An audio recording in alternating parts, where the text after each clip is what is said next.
So the question then is, what is humility? Because we discussed in last few sections that to become a student, you need to humbly approach. Knowledge is associated with humility also. So the question is, what is humility?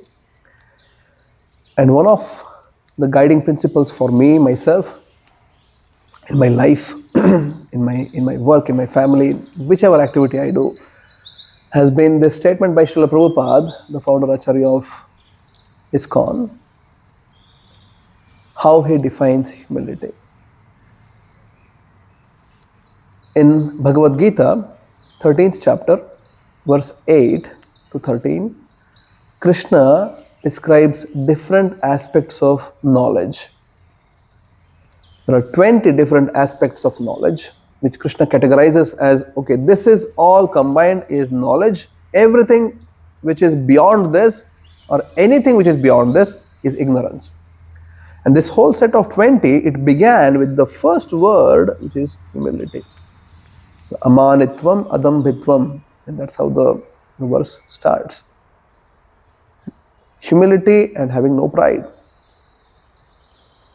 So Prabhupada, for this verse, gives the purport defining what is humility. And the way Prabhupada defines humility is to not be anxious, to derive satisfaction of being honored by others. That's what is the definition of humility as per Srila Prabhupada's purport. Well, this made me think quite a lot and have thought quite a lot deep contemplations on this topic. And it makes so much of sense because this definition of humility makes humility as an active principle than a passive emotion. And a passive emotion is something in which people may feel low self-esteem, no self-respect, always thinking, yeah, I'm good for nothing. That's not humility. And in active principle, humility in this definition is attacking the conditioned heart straight away, because in conditioned heart, all the time we keep thinking, how do I perform something so that I can please this person, so that I can get recognition, I can get name, I can get honor, I can get fame. And that's how everybody is thinking. No matter which activity is being performed, it could be sweeping, cooking, taking care of whatever, being a CEO of whatever, being whatever of whatever, doesn't matter, right? Whichever actions doesn't matter. Every single activity we perform with this thing, with this thinking in our mind and our hearts that I'm doing this. With this, I want to do it like this. The outcome has to be like this, and with that outcome, I want to impress upon other people, so that they recognize how great I am in doing this thing. Somebody is cooking, the consciousness is, I'm cooking so that this dish becomes so nice. This person eats this dish. The dish is so nice. This person is happy. But the consciousness is not about that. It's about how this person is going to then think, amazing cook I am. That's what I am anxious about all the time. So Prabhupada is attacking that heart, which is always anxious to derive satisfaction of being honored by others. Somebody may be sweeping. The activity is seemingly very humble, but the person is thinking, I am the best sweeper in town. Nobody cleans as clean as me. Right? Activity is simple, but the person is not really humble. When Hanuman was burning Lanka, he was absolutely humble. Activity is not really humble.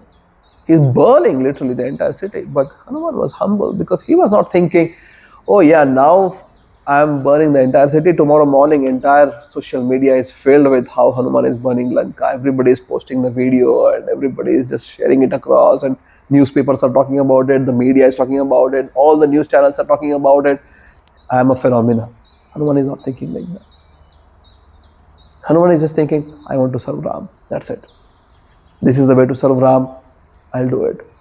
He's burning the entire city, but he's perfectly humble. I am doing seemingly spiritual task, but in my heart, I'm just thinking, how will I glorify myself with this activity? What is the way in which Everyone understands how great personality I am. So this definition of humility, this can be a guiding principle for everyone's life, because this attacks moment by moment consciousness, what exactly we think. I am performing whatever activity, doesn't matter. I may be doing whatever, doesn't matter. I may be whoever, doesn't matter. Every moment when I am performing this activity, how am I thinking?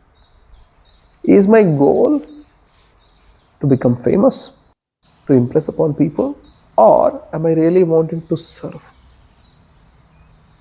That's the question. So humility is to not be anxious, to feel a satisfaction of being honored by others. And this is moment by moment by moment by moment. Every single moment, I'm conscious that the goal is not to think about the result and how I get the praise or honor based on this activity. The goal is to just serve. Krishna tells in Gita, Karmanyavadhikaraste ma phaleshu kadachana. Results are not in my hand. I may be doing whatever, doesn't matter. I am just authorized to perform the action. Results, favorable or unfavorable, is just interpretation of it. I may think that, yeah, this is very favorable result, this is unfavorable result. But it's just interpretation, it's just perception. If you put somebody else in the same situation, they may feel it extremely opposite. Right? So the entire activity then becomes a very conscious spiritual activity. It doesn't matter which activity it is. One may be, as I said, sweeping the floor, cleaning the floor, cooking, washing. It doesn't matter. Doing computer work, whatever, doesn't matter. If I have real humility, which my goal is not to get personal gratification in terms of name, fame and glory. I'm doing this as a service. That consciousness can attract Krishna straight away. That's the meaning of humility. When I get that, knowledge can just flow into myself straight away. I may be studying something. There is a story of Chaitanya Mahaprabhu visiting in Sri Rangam. There is Chaitanya Mahaprabhu spent 4 months there. And Chaitanya Mahaprabhu was walking into the temple one day and he saw a Brahmana who is sitting and studying Gita, and then he was just uttering something, all wrong pronunciation, and the people were making fun of him. So Mahaprabhu went to him and asked, why are you reading so wrong? You seem to be a Brahmana, you need to be making it right. And the Brahmana was like, actually, I am not learned. I don't know all the grammar. My guru knew about this, but still he gave me an instruction before he left me that I need to study Gita every day. So I make an attempt. Then Mahaprabhu tells, but everybody is laughing at you, but then it seems like you are crying. What's going on? And the Brahmana told, yeah, when I open the Gita, when I start reading, the only thing which comes to my mind is Krishna being the Parthasarathi, Arjuna's chariot driver. Krishna is so humble, he is having no superiority complex whatsoever, being a god. He is just a chariot driver of Arjuna, just taking menial instructions from Arjuna, because when people are in the battlefield in Vedic times, the chariot driver used to get kicks from the person who is traveling, because the person has no time in telling go left or right. They would kick.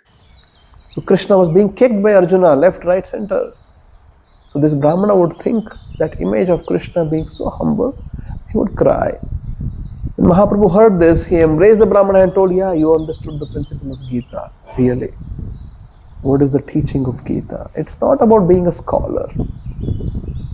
Being humble has nothing to do with having a great intellectual ability. One could be having a lot of intellectual ability and still be humble, but this is not interdependent. Right? On the other hand, if somebody is really humble, they will get all the knowledge. If somebody just has a lot of information, a lot of memory, it doesn't mean that they're humble. But if somebody is humble, eventually the universe will make sure, because Vidya Vinaya Sampanne, right? Brahmani Gavi Hastini. Sanskrit proverb, Vidya Vinayena Shobhate. Somebody having knowledge, if they have humility, then there is some value to it. Otherwise, it's just waste. So, that's what is humility. to not be anxious, to feel satisfied, being honored by others. So we need to address that anxiety in the heart, constant anxiety, which is always there in our heart. I need to address that and to replace that with gratitude. I need to replace that with a feeling in which, yeah, I just need to perform my activity to the best way it's possible and leave the rest to Krishna. I'm not entitled for the result. I'm entitled only for the activity. I need to perform the activity the best way it's possible. Thank you so much. Hare Krishna.